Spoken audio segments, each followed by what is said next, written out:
On this week's episode of the 40 Thrive podcast, if you're looking to feel thankful or deepen your gratitude practice, this is the episode for you. Plus, I'm laying down a challenge that's pretty much guaranteed to bring you more joy and peace today and throughout the holiday season. So let's go. You're listening to the 40 Thrive podcast, the show created for women 40 and beyond, ready to shake things up. And now, your host, Jackie McDougall.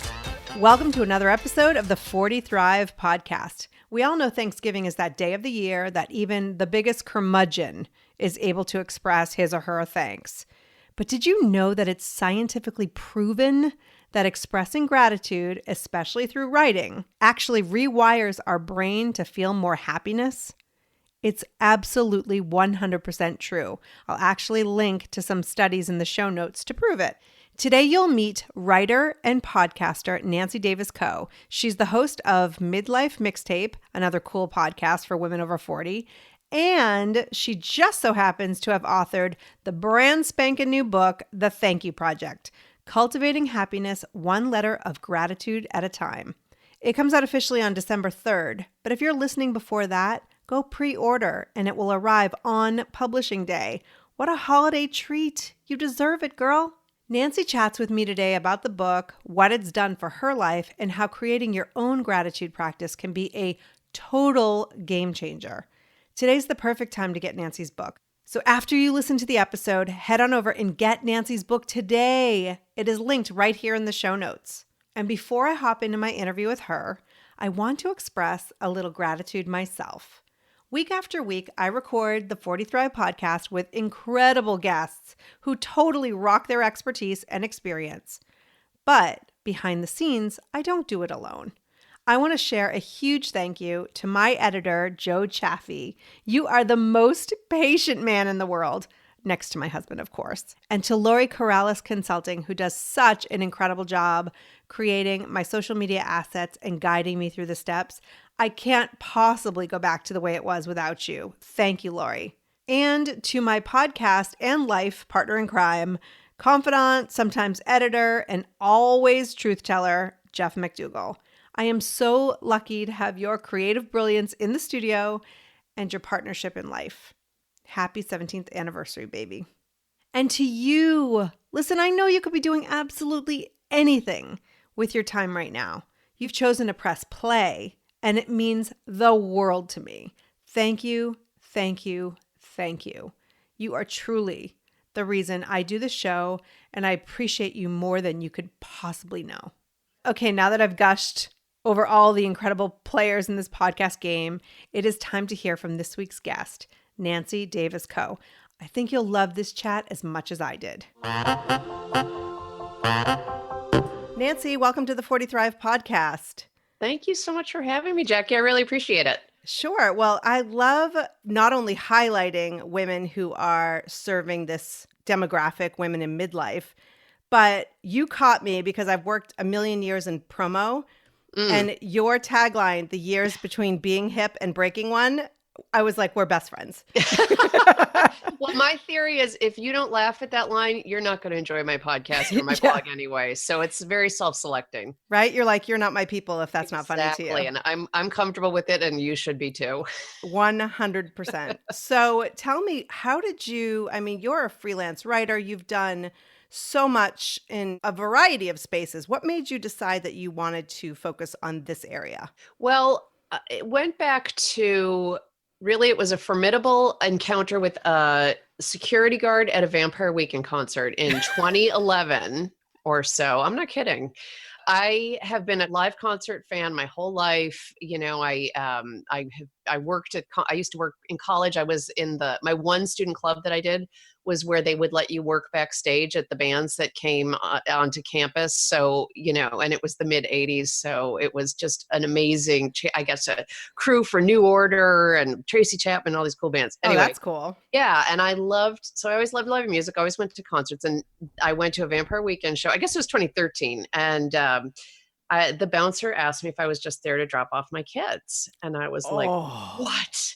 just happened. And I had been blogging a little bit before that. Was kind of mid-career switch. I'd worked in business initially, in international business, and I felt a real tug to do something more creative and move into writing. But that kind of crystallized for me that I was in a new phase of life. At that point, I was in my mid-40s. So that's when I decided I would name the blog Midlife Mixtape, and I would talk about what I called the mixtape of where we all, because first of all, if you're a Gen Xer, that's a really good artifact. Like, people know when you say mixtape, they understand you're about, right? I was the queen of a mixtape. Like, I think you were, Jackie. Everybody thinks they were the queen of the mixtape. But that's exactly it. And we were. Yeah. Because that was our love language, and it was how we processed the feelings that were hard to put into words. And I mean, I don't know about you, but I was a regular purveyor of mixtapes to boys I had a crush on. Let me have let me have OMD tell you how I feel. So if you leave. Well, that could just be the whole show. You and I just singing 80s songs. 100%. Yeah.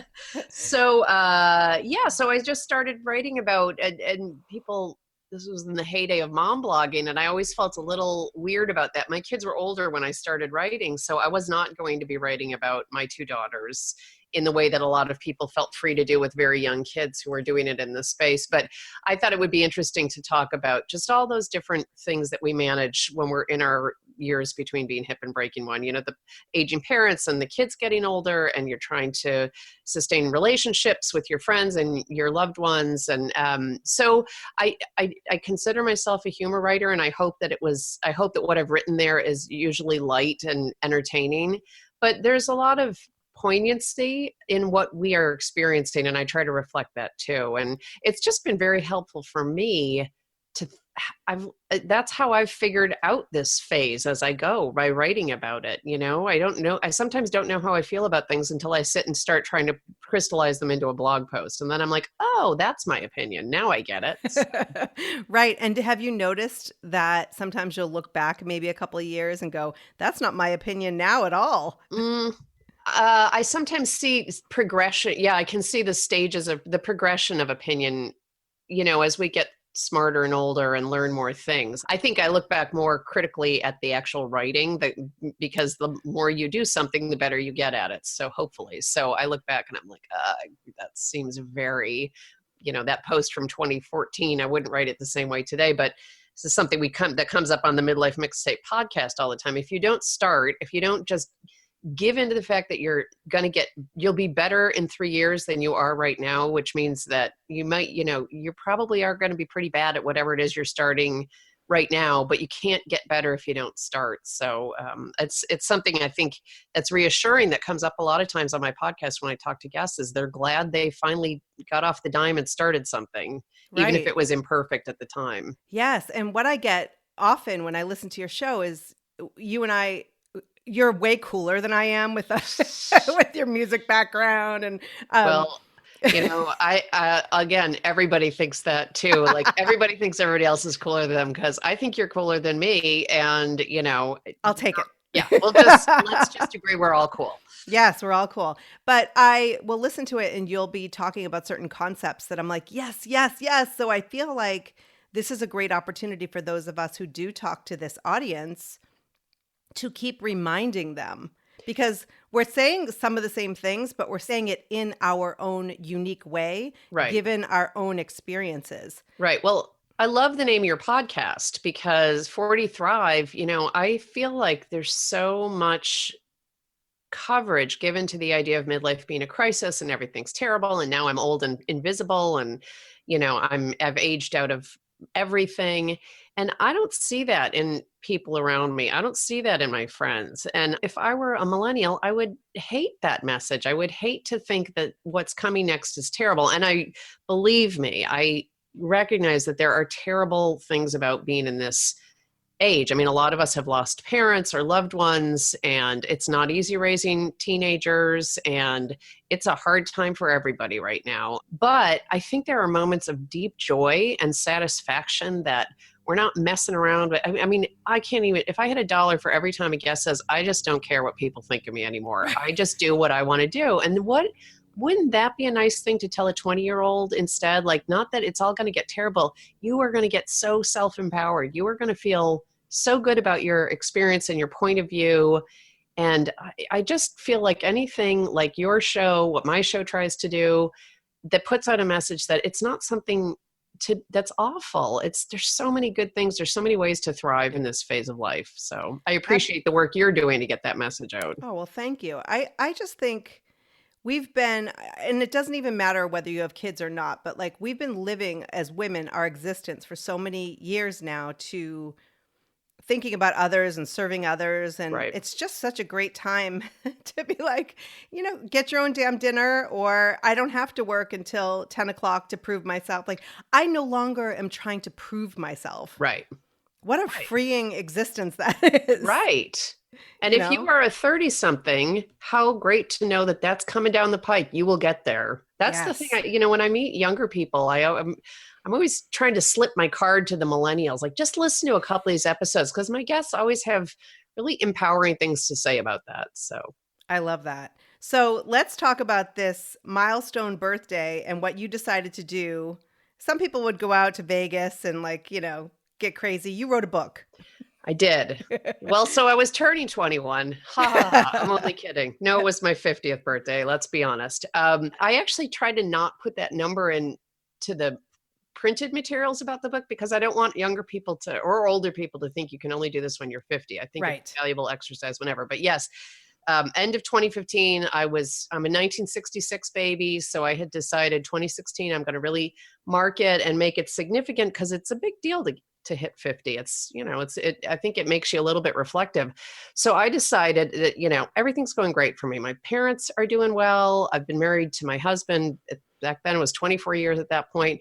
We have 2 daughters who are doing great. And I thought, I don't have any of this if I haven't had people help me along the way. Like none of this would have been achieved if I hadn't had so many people helping and inspiring and shaping me. So I decided what I'll do, because everything's going great, I'm going to send 1 letter a week for the year of 2016 to somebody. I'm going to send a gratitude letter to somebody who has helped or shaped or inspired me in some way. And it was really just about gratitude. That's all I thought I was doing. And in the course of that year, things took a turn. If you read the book, you shouldn't probably tell the universe, like, I'm firing on all cylinders, because the universe is like, you think. So I had a couple of rough things. And I think for everybody, 2016, regardless of which side of the aisle you're on, 2016 was a hard year with the presidential election. And what I found was every week I would feel my shoulders creeping up, up, up, up, and feeling worse and more anxious and sad because there were some, sad things that happened. And I would think, okay, I'm just going to sit down and write my thank you letter this week because I know it will make me feel better. And what was great about writing a book about what I had come to call my thank you project. So the book's called The Thank You Project, Cultivating Happiness, 1 letter of gratitude at a time. And what I was able to do in writing the book was talk to researchers about why I felt so good. Why does it make me feel so much more resilient and connected? And there's a lot of emerging science around happiness and gratitude. And the other big thing that was completely unexpected was how much forgiveness came into the process, because in some cases, reflecting back, I just try to be really honest with myself. Who are the people in my life who I might not be in touch with now, but had an influence on who I became? And there were a few people who I'm not in touch with, but I still felt I owed them a debt of thanks. And that required, in a few cases, forgiveness, because it was a relationship that had ended. It, ended not necessarily, it hadn't necessarily blown up, but it had ended. And so it was very freeing when I figured out that I could get all these benefits of gratitude and happiness and I didn't have to send the letters. So I did mail most of them. I always get asked, how many did you? So the majority of them went in the mail, and I believe that the majority of anybody who does this, I really encourage you to do it too. But it was really freeing to write letters to a few people and just think grateful thoughts for them and put it away, because I did not need to be in touch with these people again, but their presence in my life had a lasting impact in some way. So I got through, ended up taking me 1.5 years to get them all done. And then I printed them out, I bound them, and I look at that book all the time. And I was looking at it yesterday. I actually had it open yesterday because it's such a nice way to remind yourself you're not alone. You've been supported in the past. You're having a problem right now. remember that time you had a problem like this before and you wrote a letter to your friend Tiffany who helped you out of it. It's just a really powerful artifact, this collection of letters that you create for yourself. So it was a much more meaningful exercise than I ever believed it would be at the end of 2015.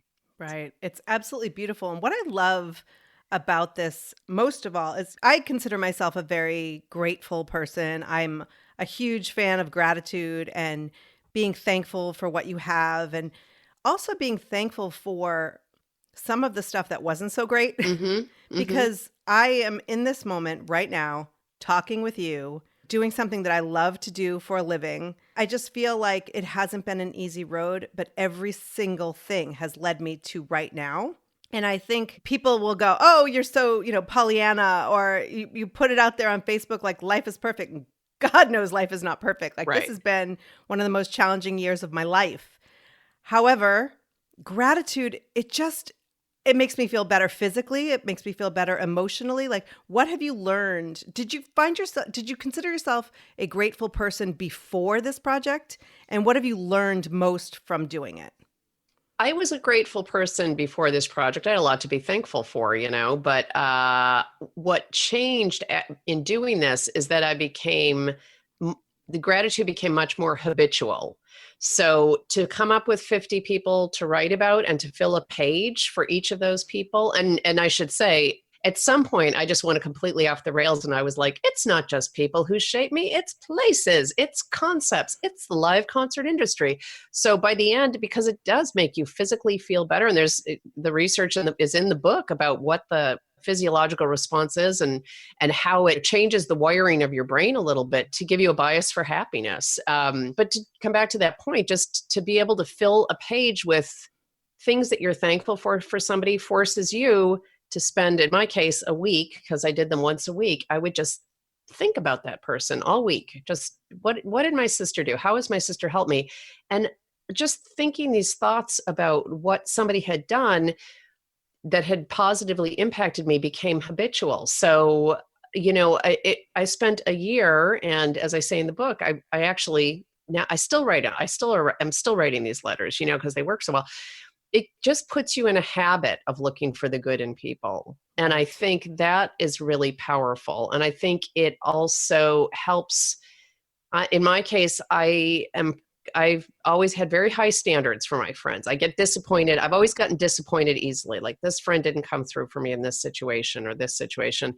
And in writing the letters, particularly to my friends, I would realize, oh, well, that's not her gift. Like, she's not the person who's going to come by and drop off a casserole, but she will edit my resume for me, and she will call a headhunter for me. Like, and I sort of, first of all, started to realize that anything that I perceived as a flaw in a friendship that I had was probably buried under a mountain of other good stuff that they'd done for me. And it also made me very efficient. I would be like, okay, well, this is the friend who I call to go to concerts with, but this is the friend I call when I'm worried about my parenting style. And then this is the friend I call when I can't figure out where to submit an essay. And so it made me, I think, more efficient at not just valuing my friendships, but also understanding, well, I guess that's it. Like, understanding what the value is in my various friendships. And I like that part of it. Absolutely. Because I think that will make us miserable at times, expecting certain behaviors from people who are never going to, and it's not even their fault. But we're like, why isn't she or he like this? And it's like, well, they would never were. Why are you? Right. And by the way, we're not perfect either. So we're probably letting our friends down left and right if we're being held to the same standards that we hold other people to. Exactly. So did you find that when you were writing this, you talk about forgiveness? Were there certain people in the book that you thought before this, like, I'll never forgive that person, and you actually feel a little bit more forgiveness toward them? Yeah, absolutely. There was 2, I think. And not surprisingly, these are letters I didn't send. But there was one case where it was a guy who dumped me in college. I liked him so much. And he was like, not having it. And I always, first of all, was humiliated because I didn't give up easily. I really pulled out the dog and pony show to keep him interested. And the mixtapes. Yeah, exactly. Did he? Yes, I'm pretty sure I gave him a mixtape. What a waste of my talent. But But in thinking about him in particular, I thought, well, he was like, because he was kind of perfect. I'm imagining he probably is still kind of perfect, but it was eye-opening to me because I thought, oh, there are perfect guys in the world, like moving in the world, not just on the movie screen. Like they are actually out there.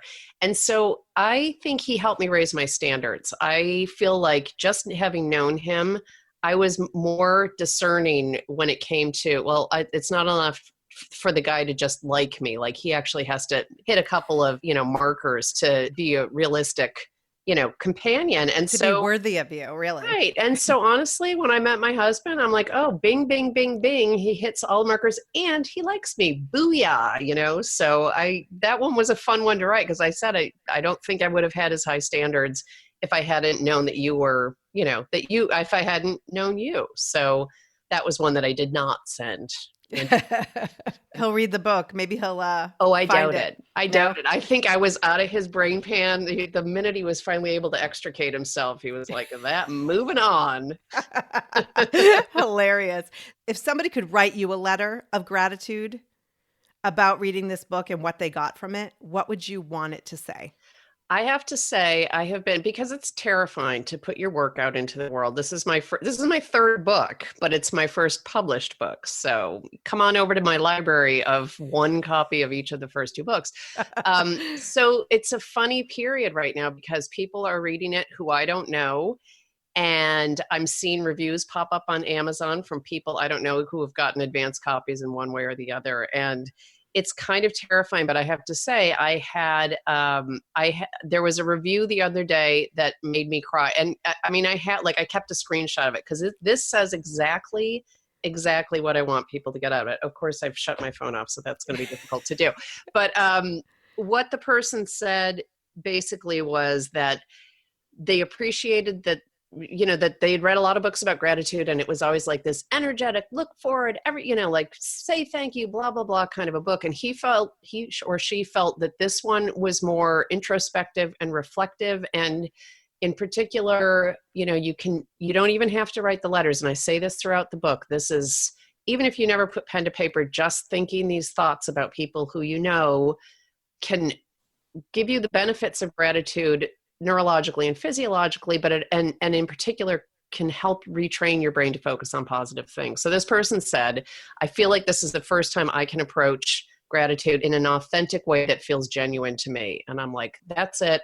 I don't have to sell any more books, although I'd like to, so please buy it. But, that's what I want. I want people to feel really reflected in the book and feel motivated, but not harangued, because I don't think I hate reading books where they're like, well, you have to do X, Y, and Z. So throughout the whole book, I just keep saying, this is what I did. I tried to interview a few other people who have done something similar to give examples of how you might approach it from a different angle.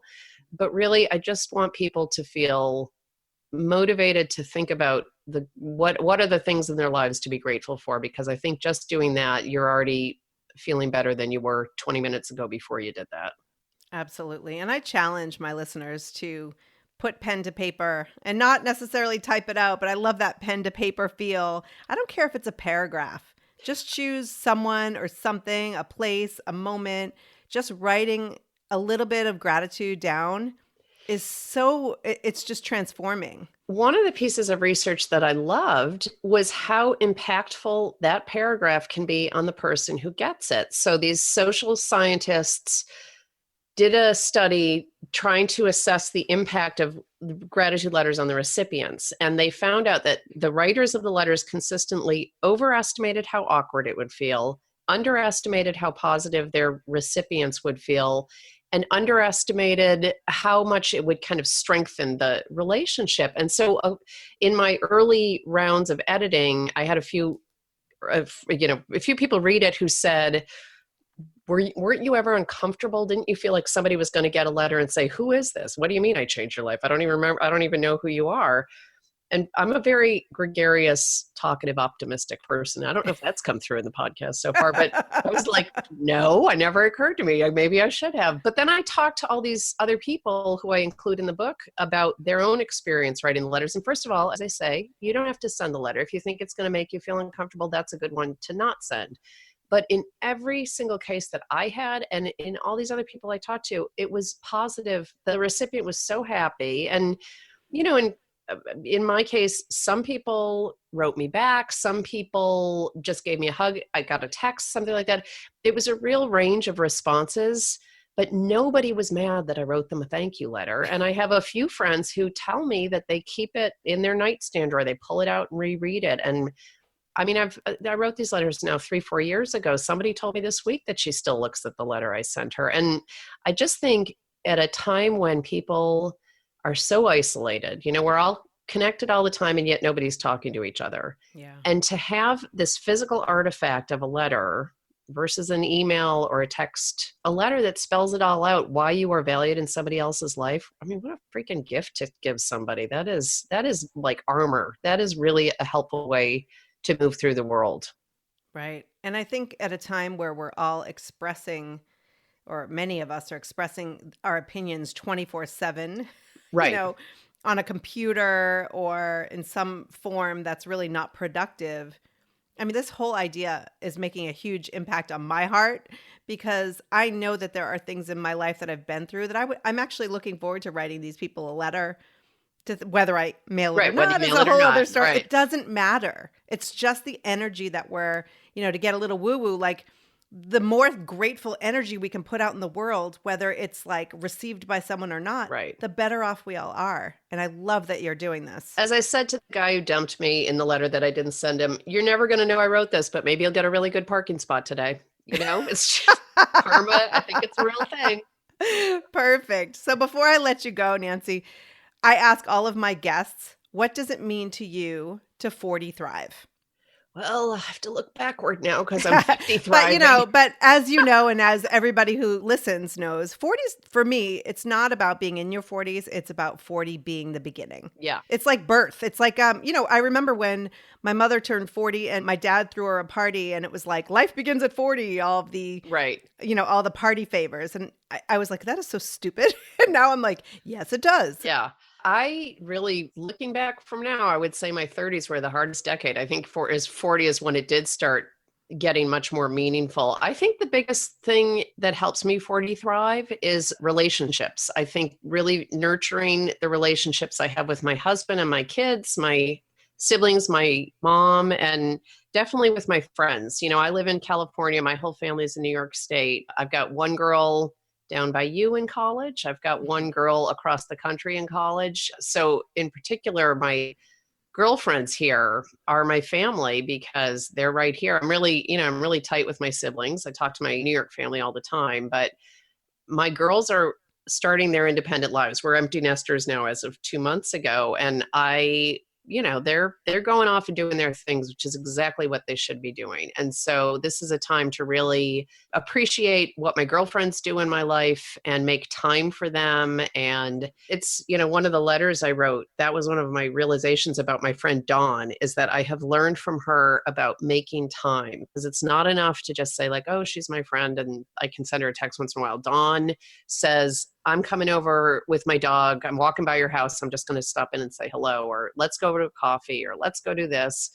And I'm trying to really prioritize that because I can see it makes me feel connected. And I have a group of kick-ass girlfriends. They're all socially, social justice minded. They're all really loving people. They're warriors. And I love being part of that group. And I know that I'm a better person because of it. So. That's great. I'm appreciative that you came on the show.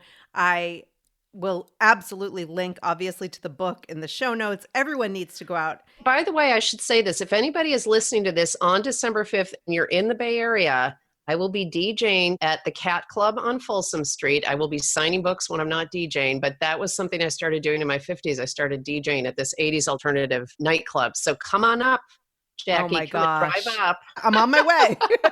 That's amazing. And the fact is, I guess I wasn't the queen of mixtapes because you're DJing now. So you're the queen of mixtapes. I am not the queen of DJing. That must be said. I don't do it often. And every single time, the guys at the Cat Club, even when I'm not there, you guys, if you're in the Bay Area, should go check it out. If you like really good 80s dance music, it's not cheesy. It's really good. And the guys there are wonderful. And they're so sweet to me. They're like, yeah, come on in and DJ. And every time I stand up there in the booth with the real DJ and I'm like, like, what buttons do I push again? I'm panicking. And then by the third song, I'm like, you can go get a cigarette. I'm fine. I got it now. I only do it twice a year, so I haven't gotten enough practice to get really good at it.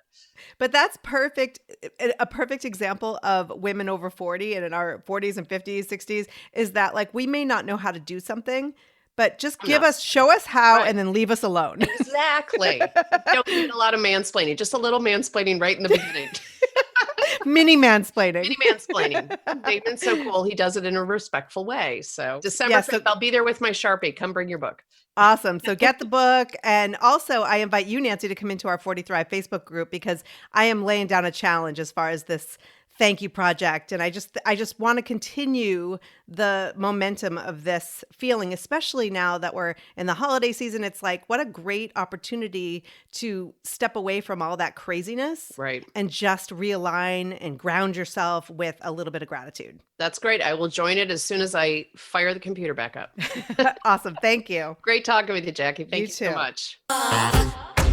Thank you so very much for listening. If you like this episode, please consider sharing with a friend. You know the one. She could really use more gratitude in her life right now. And until next time, take care and keep thriving.